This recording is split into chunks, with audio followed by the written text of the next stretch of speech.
아직도 무식하게 선교하세요? 라는 질문을 받은 적이 있습니다. 오래전 이야기지만 그 선교사님이 보기에는 우리가 너무나도 위험하게 선교를 한다고 생각하셨나 봐요.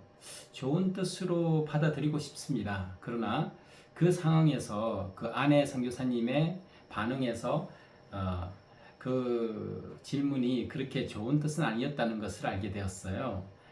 남편이 그 질문을 하니까 바로 그 자리에서 옆구리를 쿡 찌르면서 그렇게 하지 말라는 그런 모습을 보여주셨거든요.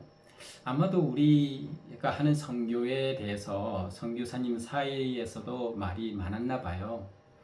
무식하게 선교한다. 진짜 물불을 가리지 않고 선교한다라고 하시는 것 같았어요. 그럴 때 저는 많이 생각하게 되었죠. 과연 어떤 선교 전략이 어떻게 하는 것이 최선일까라는 생각을 그 당시에도 했고 지금도 하고 있어요. 그리고 종종 그 선교사님과의 만남이 자꾸 생각이 나요. 왜 아직도 그렇게 무식하게 선교하십니까? 라는 것이죠. 아마도 저희들이 파송교회도 없이 3살 된 첫째 아이 첼시아와 1살 반이었던 갈렙을 데리고 무작정 기니를 향하는 비행기를 탔어요. 그리고 비행기를 타고 내릴 때쯤에는 이런 생각도 했죠. 이제 뭐 먹고 살지라는 생각까지 하게 되었죠. 그때 저는 하나님께 헌신하면서 다시 이렇게 하나님께 기도했어요. 하나님, 만약에 후원이 없다면 농사를 짓고 그렇게 해서 우리 가족을 먹이면서 하나님이 주신 만큼으로 만족하며 예수님만으로 만족하며 선교하겠습니다 라는 기도를 했어요. 근데 지금까지도 이렇게 믿음으로 뛰어내렸더니 하나님께서는 저를 진짜 무리를 걷는 것처럼 모든 필요를 채워주셨고 힘들 때마다 핍박이 올 때마다 고난이 올 때마다 하나님께서는 저희들에게 힘을 주셨어요. 아마도 젊은이들을 대학생들을 40일 동안 마을로 들어가서 인도하면서 M4 선교를 가르치고 체험할 수 있는 이 프로그램을 행할 때 많은 사람들이 너무 젊은이들을 위험한 곳까지 데려간다고 말하는 것 같았어요. 심지어 부모님들 중에서는 왜 그렇게 위험하게 그곳에는 말라리아가 있고 그곳에는 음식도 부족하고 피부병도 일어나고 했는데 그러면서 우리 자녀가 죽을 뻔했다고 이렇게 표현하시면서 그렇게 위험하게 선교하면 안 된다고 그렇게 말씀하시는 분들도 없지 않아 있었어요. 저는 그분들에게 동일하게 대답을 하죠. 하나님께서 인도하셨고 보여주셨고 하라고 명령하시는데 안 할 수가 없습니다. 그리고 여러분 자녀들은 18세 이상이 되어서 다 성인입니다. 제가 인도한 것이 아니라 하나님께서 여러분 자녀분들을 가자고 하십니다.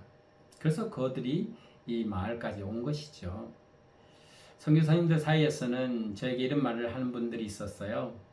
어떻게 그 많은 젊은이들이 매년마다 선교사님을 따라서 이 부족마을까지 하루 이틀도 아니고 40일을 오는지 참 부럽다고 말씀하시는 분들도 있었어요. 하나님께서 하셨죠. 그렇게 젊은이들을 데리고 마을로 들어가는 것이 무식하게 선교하는 것이라고 생각하시는 분들이 없잖아 있었던 것 같아요. 지금도 그럴 거예요, 아마도. 그리고 더 나아가서는 교사로 왔던 자매님 한 분이 말라리아로 순교하는 일이 우리 학교에서 있었잖아요. 그 소식을 들으면서 그분들 사이에서는 어떤 대화가 이어갔을까 하는 생각도 종종 하게 됩니다. 우리는 과연 예수님을 바라보면서 이런 질문을 하진 않겠죠. 예수님, 왜 그렇게 무식하게 십자가에서 못 박혀 피를 흘리시면서 돌아가셨습니까? 라는 질문을 하진 않겠죠. 그리고 바울 사도에게 그 고난의 행진을 하면서도 복음을 전하고 유럽 전 지역을 다니면서 선교했던 바울 사도에게 왜 그렇게 무식하게 선교하셨습니까? 라고 하는 질문을 하지 않겠죠. 우리는 어떤 선교 방식이 최고일까라는 그런 논쟁을 할 필요는 없을 것 같아요. 동일하게 선교사님들이나 목회자들과 또 크리스천이라면 우리는 하나님께서 인도하시고 보여주시는 것을 하는 것이 최선이라고 아마 말할 거예요.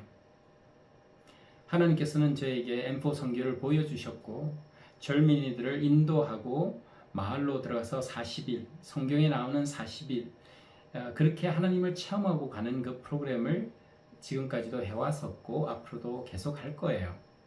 하나님께서 보내주시는 젊은이들이 계속 있다면 그래서 우리는 십자가의 길을 갈 거예요. 그리고 예수님이 인도하신다면 어디든지 갈 거라는 것이죠.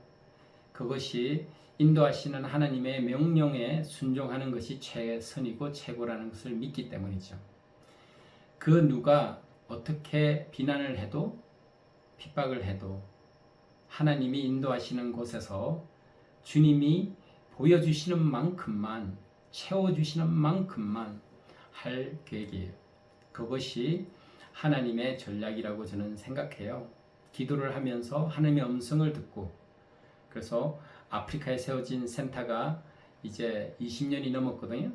앞으로 아시아와 중동에도 하나님께서 인도하신다면 보여주신다면 그곳으로도 가서 제자를 삼고 이제 남아있는 과제를 우리 시대에 끝낼 거예요. 제가 들을 때마다 저 복음성가는 참 좋다고 생각하는 복음성가가 있는데 그 중에 한 구절이 참 성경적이지 못하다는 복음성가가 있어요. 아마 여러분도 좋아하시는 복음성가일 텐데 내일 일은 남 몰라요 라는 복음성가예요. 하루하루 살아요. 불행이나 유행함도 내 뜻대로 못해요. 험한 이 길 가고 가도 끝은 없고 곤해요. 주님 예수 팔 내미사 내 팔 잡아 주소서. 내일은 난 몰라요. 장래일은 몰라요. 그리고 마지막에 아버지여 날 붙드사 평탄한 길 주옵소서라고요. 평탄한 길. 평탄한 길 달라고 주님께 부르짖는 것은 인간적인 모습이겠죠. 그러나 우리가 성숙하게 하나님의 길, 십자가의 길, 성교의 길을 간다면 그런 기도는 하지 않아야 된다고 저는 생각해요. 평탄한 길이 아니라 주님의 길, 주님이 인도하시는 길. 사실은 이 영어 찬양에서는 그렇게 평탄한 길 주옵소서라고 되어 있지 않아요. 영어로는 이렇게 되어 있거든요. I know who holds my hand. 그래 되어 있어요. Who holds my hand. 평탄한 길 달라는 그런 기도의 울부짖음이 아니라 나의 손을 붙들고 있는 그분을 내가 알기 때문에 순종하고 가겠다는 거예요.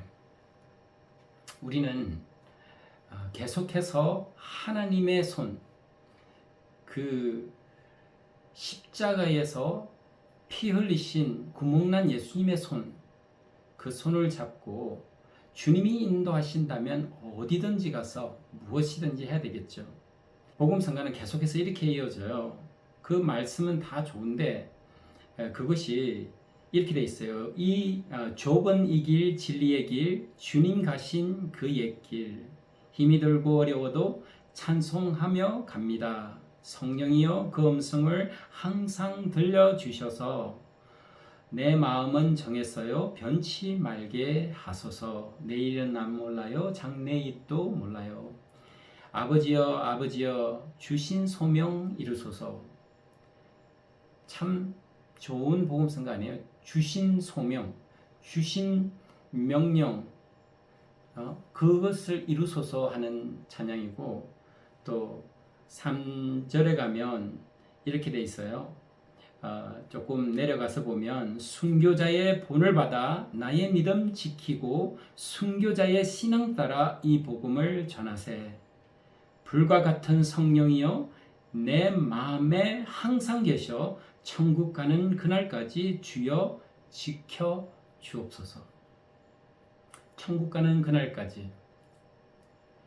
다른 사람들이 보기에는 무식하게 보일지라도 내 손 잡고 계신 하나님, 내 손잡고 계신 예수님, 그분을 따라 땅 끝까지 가는 끝내는 그런 용사들이 지금도 필요한 것 같아요. 여러분과 제가 그런 용사들이 되어서 불과 같은 성령님을 체험하면서 인도하심을 느끼고 땅끝까지 가서 복음을 전하는 십자가의 길을 가는 바울과 같은 그런 선교사가 되고 그것을 위해서 기도하는 여러분과 되기를 축복합니다. 하나님이 여러분을 통해서 크게 쓰임을 주시려고 믿고 계속해서 M4 선교를 위해서 함께 기도하며 동행하였으면 좋겠습니다. 감사합니다.